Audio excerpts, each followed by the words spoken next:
ಪತನಗೊಂಡ ವಿಮಾನದ black box ಪತ್ತೆ, ಸ್ಥಳದಲ್ಲಿ ಸಿಕ್ಕ ಡಿಜಿಟಲ್ ವಿಡಿಯೋ ರೆಕಾರ್ಡರ್. ಬಯಲಾಗುತ್ತಾ ದುರಂತದ ನೈಜ ಕಾರಣ.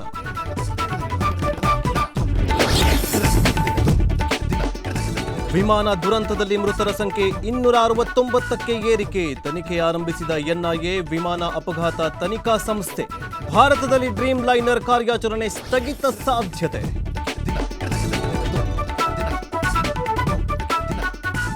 ರಾತ್ರೋರಾತ್ರಿ ಇರಾನ್ ಮೇಲೆ ಮುಗಿಬಿದ್ದ ಇಸ್ರೇಲ್, ಪರಮಾಣು ಸ್ಥಾವರವನ್ನೇ ಟಾರ್ಗೆಟ್ ಮಾಡಿ ಅಟ್ಯಾಕ್. 2 ಅಧಿಕಾರಿಗಳು ಸೇರಿ 78 ಮಂದಿ ಬಲಿ.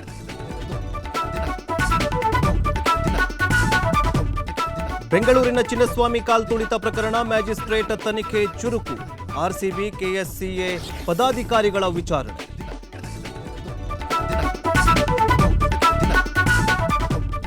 ಹನಿಮೂನ್ಗೆ ಹೋಗಿ ಪತಿಯ ಕೊಲೆ ಪ್ರಕರಣ, 5 ಸಲ ವಿಫಲ ಯತ್ನ, 6ನೇ ಸಲ ರಘು ವಂಶಿ ಕೊಲೆ.